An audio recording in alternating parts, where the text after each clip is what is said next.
જરાક જાણવા જેવું હું તો ખાલી મને તો બહુ જાજી નથી ખબર, પણ WHO ના એના રિપોર્ટ આવ્યા છે કે ગુજરાત આખા ભારતમાં નહીં એશિયામાં કેન્સરમાં અગ્રેસર થઈ ગયું. એટલે કેન્સર અમુક અમુક ઘરમાં તો પ્રગતિ થઈ ગઈ આપણી, એવું આપણે સાંભળતા હોય અને મોટા મોટા નેતા બોલતા હોય ગુજરાતનો વિકાસ થઈ ગયો, વિકાસ થઈ ગયો. ગુજરાતનો વિકાસ તો થઈ ગયો, એમાં કાંઈ ના નથી. આપણે બધા પ્રગતિશીલ થઈ ગયા, ગામડેથી શહેરમાં રહેવા વહી ગયા અને ગામડામાં ગાયોને માલઢોર કાઢી નાખ્યા, બળદ આવી ગયા રોડ ઉપર. પણ એમાં એક નવું હોતે એનાલિસિસ આવ્યું જરાક જાણવા જેવું હું તો ખાલી મને તો બહુ જાજી નથી ખબર, પણ WHO ના એના રિપોર્ટ આવ્યા છે કે ગુજરાત આખા ભારતમાં નહીં એશિયામાં કેન્સરમાં અગ્રેસર થઈ ગયું. એટલે કેન્સર અમુક અમુક ઘરમાં તો આખા ઘરને કેન્સર, આખા પરિવારને કેન્સર, અમુક અમુક જગ્યાએ આખા ગામને કેન્સર. મિત્રો આપણને લાગતું હોય છે આપણે થોડીક પ્રગતિ કરી, ક્યાંક બે પૈસે સારું થઈ ગયું, બે મોટર લીધી, મોટરસાઇકલ લીધા, પણ આપણે કદાચ 50,000નું, લાખનું, કરોડનું સૂટ પહેરી લઈને પણ શરીર જ સારું ન હોય. હમણાં મારા ભાઈબંધ એક જેતપુરથી આવ્યા હતા, એક જ દીકરો હતો, 5 પેટ્રોલ પંપ છે, પણ કેન્સર થયું હતું. 29 વર્ષની ઉંમરે આપણે એને ન બચાવી ગયા.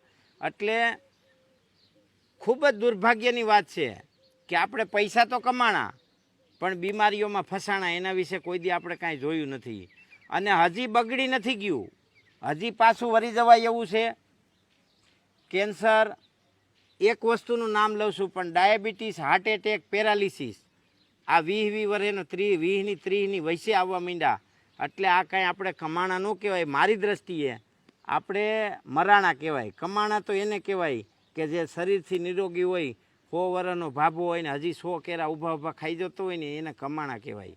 એને ભલે આપણે ટોસડાએ બોલાવતા હોય, ભાભો કહી, ડોસી કહી, આપણે બધી મર્યાદા મૂકી દીધી છે. પણ હજી સુધરવાની તક છે ને, આપણા હાથમાં ઘણું બધું છે. મારીને તમારી પેઢીના જે જુવાનડા છે ને, 40 વર્ષ ને 35 વર્ષના, એને ખેતી આવડે છે.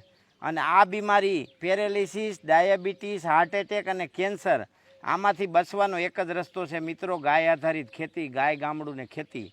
ગાય ગામડું ને ખેતી જ આપણને જગતમાં બધી બીમારીથી બચાવે.